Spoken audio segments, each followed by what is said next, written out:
Hi, everyone. Hello. Wow. I love the enthusiasm. Hi, everyone. I'm Shirley with Entertainment Weekly, and I am here with the cast of Wynonna Earp. Hi. We are live on Facebook, so please send in your questions and comments in the comments section below the post. We would love to have those. But I am going to start off with the fact that this show is such a cult hit. Saw the Times piece, saw all the pieces written about it. So I just want to know, Melanie, you've said before that oh God, it's me first. You've said before that Wynonna is particularly likable because she's not, a strong female character, whatever that means. She has her own freedom. I was hoping you could elaborate on that. What makes her click?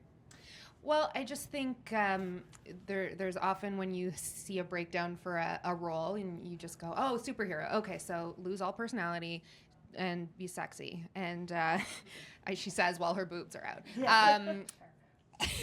But I think that Wynonna, and this is thanks to Emily, was written in a way that you're allowed to just have personality and that being a woman means so much more than what we're often allowed to see.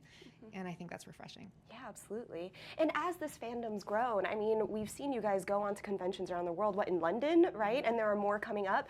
What has it been like seeing so many Earpers out there? This is for anyone. Crazy. Incredible. So amazing. We sound like we're very polite. We're Canadian. We're Canadian. I feel honored to be a part of the fandom. To be honest, I feel like there's the show and everything the show represents and does, but then there's this fandom, and now what that's become and what it represents, and it's almost on equal footing and grounding with the show for importance for me anyway. So I feel nice to be a part of the fandom. Yeah. We just came back from Brazil, which is like awesome. crazy that people are watching it in Brazil. We couldn't even get over the warmth that they. Yeah, it's a really polite, warm fandom, as opposed to some other ones that are, in the news these days for being especially toxic. Right. Now, Emily, I do want to know, season 3, I hear there are Rihanna-inspired vampires. Of course. What other kind of vampires would you want? 2018. Exactly. If I was a vampire, I'd want to have Rihanna fashion sense. I feel like that's the best part about becoming a vampire. Suddenly you know how to put together an ensemble. So yeah. There you go. We're supposed to learn from the vampires as well. But I want to know, Mama Earp is being introduced properly this season. We'll see her out of the shadows. And you've called her, I'm reading this off, hard drinking, hard partying, former rodeo queen. That doesn't sound like me. Just kidding. Yeah. Yes, indeed. So what else can we expect? Well, I just think there's so much expectation and mystery about Mama Earp. I mean, the story that's been told up until this point is that she basically abandoned 3 young girls with their alcoholic, demon-hunting father, as you do. So there's a lot of baggage that comes with that kind of portrayal of a mom who's maybe left these girls. But at the same time, the Earp sisters are such phenomenal women. It would take a very particularly strong, interesting woman to make them these heroes. So I think there's lots of contradictions in the character, and certainly motivations are going to be questionable and shaded. But she's played by an incredible Canadian icon named Megan Follows from Rain and Anne of Green Gables. And she just shakes stuff up in the cast and is just next level excellent.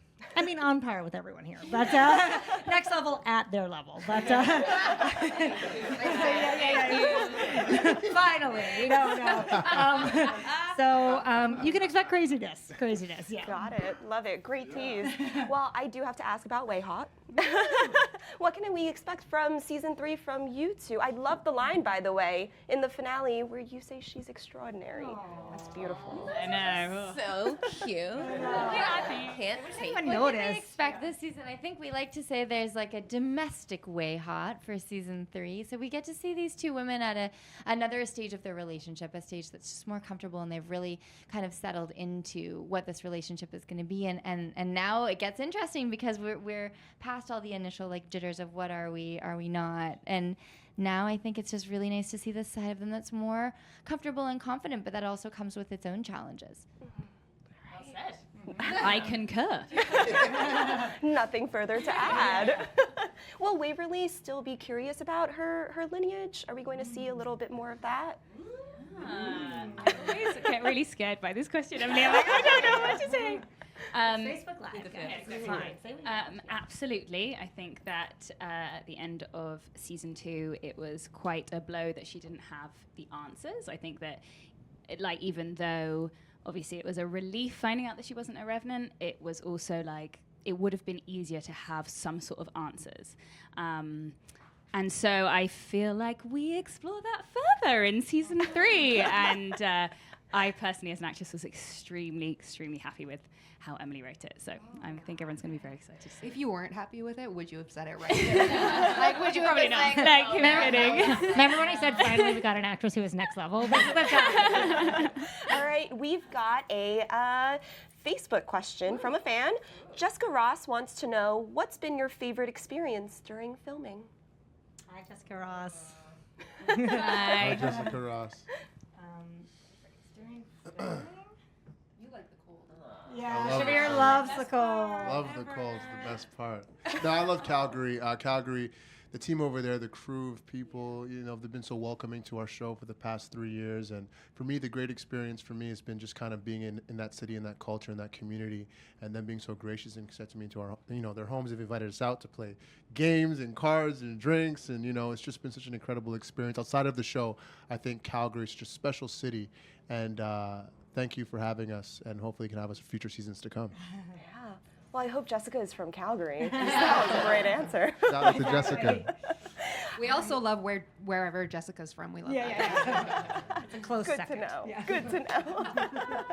Well, I did want to ask, for anybody who wants to become an Earper and want to board this Earp train, do you guys have any tips? For binging? Should they have a bottle of whiskey with them? Yes. Should they lick a potato? Should they? They need a bottle of whiskey, a donut, and a Twitter account, I think. Yeah. That's it. That's it. The 3 bingeable ingredients. show. It's super fun, and we've talked about this. It's such a welcoming community. You can just say you're an Earper, and then you can be one. That's the whole hazing. There you go. There you But go. it is definitely an experience to watch the show and then get involved in the Twitter community. Yeah. I think they go well together. Yeah. It's a good combination. Now, I do want to know, Emily, you've said that this next season is a reckoning for Wynonna. What do you mean by that? Oh God, so much pressure. I think there's something interesting in season 3, both in the magnificence of the cast, the confidence of the show, and their performances. They're so good with their characters. They know what they're doing. And I think similarly, Wynonna kind of has to come to terms with the fact that she's really good at demon hunting. She's good at killing people, and that's a weird kind of space to be in. I don't know. It's a weird Tinder profile. It's a weird Tinder profile. Swipe left. Yeah. But I also think she's kind of at a precipice where she has the chance to truly break the family curse, because the demon who initially cursed the Earps is out there. She knows who he is. She has him in her sights. It's probably going to be super easy. So one way or another, it's going to come to a head this year. Sounds good. We have another Facebook question from an Earper. Elodie Marat-Variant asks, describe season 3 in one word. So, Elodie, you're going to get 8 words if everyone wants to go down the line. You start first. Plot twist. Plot twist.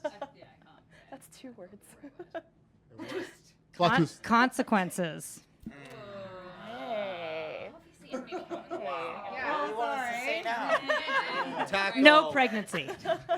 No. You say tableau. Tableau. I said tacos because consequences can't be beat at this point. So. Anyone else? Full throttle. Full throttle. 2 words. It's okay. Yeah. That's one word. Plot twist. Full throttle.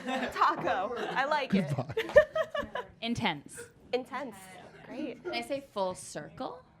Yeah, full throttle, full circle. Yeah. I like it. I'm gonna say sexy. Ooh, you know it. You know it. I love that this is your Basically, Chantel brings the sex like appeal it. in everything she does. I like it. I will say blood. Blood. Oh, Okay, blood. blood. All right. Elodie, I hope those are all really My great one answers. Just say Wynonna. Chantel, actually, I do want to know, you're new this season. I'm You're so a character, new. Kate. Tell us a little bit about her. I hate everyone here. I just want to Awesome. say that. They're gross. No joking. I'm so grateful to be here, and working with everyone has been like the best part of it.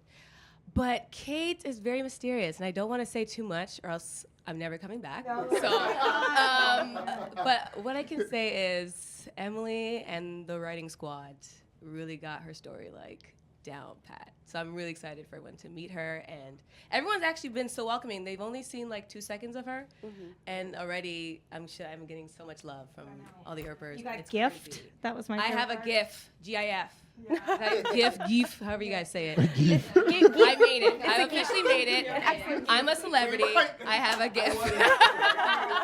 Well, on that note, we're gonna wrap up.